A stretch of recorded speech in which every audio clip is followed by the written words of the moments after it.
الحمدللہ رب العالمین والصلاة والسلام علی اشرف الانبیاء والمرسلین وعلی آلہ واصحابہ اجمعین اما بعد فاعوذ باللہ من الشیطان الرجیم بسم اللہ الرحمن الرحیم ان الذین یؤذون اللہ ورسولہ لعنہم اللہ فی الدنیا والآخرہ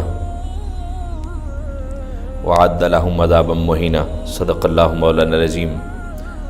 معزز سامعین و ناظرین، اللہ تعالیٰ نے یہ پوری کائنات جو بنائی حضور نبی کریم صلی اللہ علیہ وسلم کے لیے بنائی، اور اللہ کے بعد سب سے برگزیدہ ہستی حضور نبی کریم صلی اللہ علیہ وسلم کی ذات ہے۔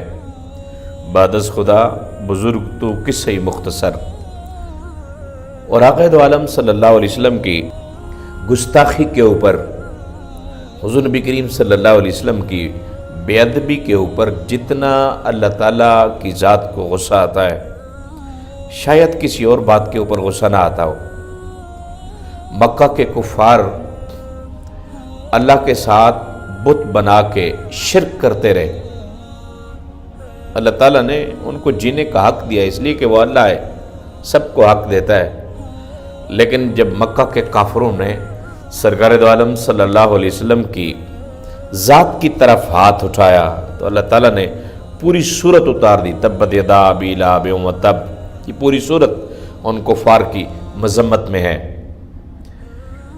حالیہ زمانے میں جس میں ہم جی رہے ہیں، جو کفار ہیں من حیث القوم وہ اکٹھے ہیں۔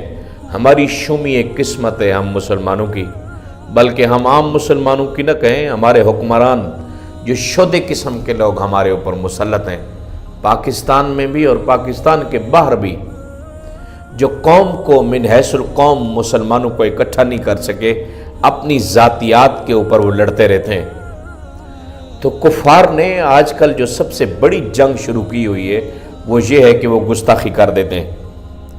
اب آقا دو عالم صلی اللہ علیہ وسلم کی جب گستاخی ہوتی ہے، عام مسلمان، عام کلمہ گو جو کم پڑھا لکھا ہے، وہ تو بیچارہ جل جاتا ہے اندر سے، اس کے بس میں کچھ نہیں ہوتا، وہ کچھ بھی نہیں کر سکتا، وہ روتا ہے، وہ رات کو اٹھ کے بد دعائیں کرتا ہے گستاخوں کے لیے، یا روڈ کے اوپر نکل کے احتجاج کرتا ہے، اتنا ہی اس کے بس میں ہے۔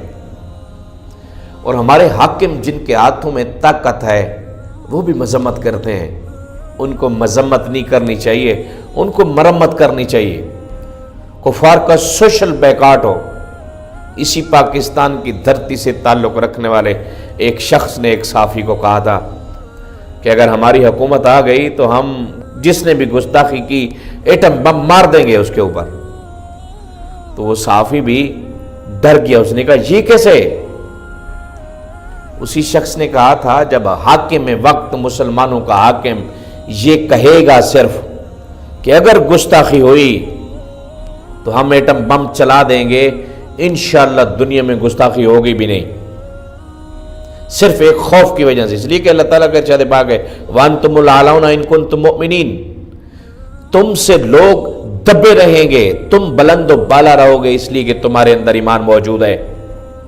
جب حاکم کا ایمان کمزور ہوتا ہے پھر ریاست کمزور ہوتی ہے، جب ریاست کمزور ہوتی ہے اس ٹائم کفار پھر حملہ کرتے ہیں۔ ان کے حملے کی سب سے بڑی چیز جو ہے وہ ہمارے آقا دو عالم صلی اللہ علیہ وسلم کی ذات کے اوپر گستاخی کر دیتے ہیں۔ انڈیا کے اندر جو حالیہ گستاخی ہوئی، اللہ تعالیٰ ان کو اگر وہ ہدایت کے قابل ہیں تو ہدایت عطا فرمائے، اگر ہدایت کے قابل نہیں ہے تو اللہ تعالیٰ ان کو نیست و نبود فرمائے۔ انڈیا کا امن تباہ و برباد ہو سکتا ہے اس لیے کہ پاکستان سے زیادہ تو مسلمان انڈیا میں رہتے ہیں۔ اگر وہاں سے اٹھ کے کوئی جا کے اس خاتون کو اور اس مرد کو مار دیتا ہے تو پھر سارے لبرل اور پوری دنیا کہے گی کہ جی مسلمان تو انتہا پسند ہیں۔ مسلمان کدھر انتہا پسند ہیں؟ مسلمان تو امن سے رہ رہے ہیں دیار غیر کے اندر، جہاں کافروں کی حکومت ہے، ہندوستان کی حکومت ہے، حاکم مسلمان نہیں ہے، اس کے باوجود مسلمان وہاں کے ان کے قوانین کو فالو کرتے ہیں، اور کرنا چاہیے ان کو، اس لیے کہ وہ اس ریاست کے اندر رہتے ہیں۔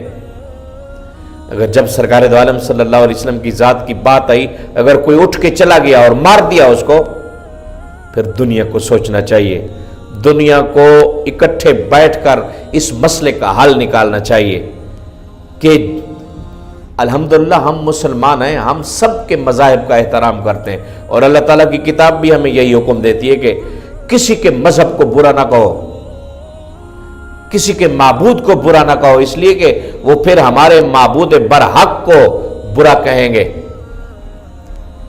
دنیا کو سوچنے کی ضرورت ہے، دنیا کو ایکشن لینے کی ضرورت ہے اس بات کے اوپر کہ دنیا جہاں کی سب سے بڑی دہشت گردی جو ہے وہ حضور نبی کریم صلی اللہ علیہ وسلم کی گستاخی ہے۔ جب دنیا یہ سمجھ جائے گی تو دنیا امن کا گہوارہ بنے گی۔ اللہ تعالیٰ ہم سب کو سوچنے سمجھنے کی توفیق عطا فرمائے، اور بالخصوص عالم اسلام کے حکمرانوں کو، پوری دنیا کے حکمرانوں کو اس مسئلے کے اوپر ایک ہونے کی توفیق عطا فرمائے۔ وآخر دعوانا الحمدللہ رب العالمین۔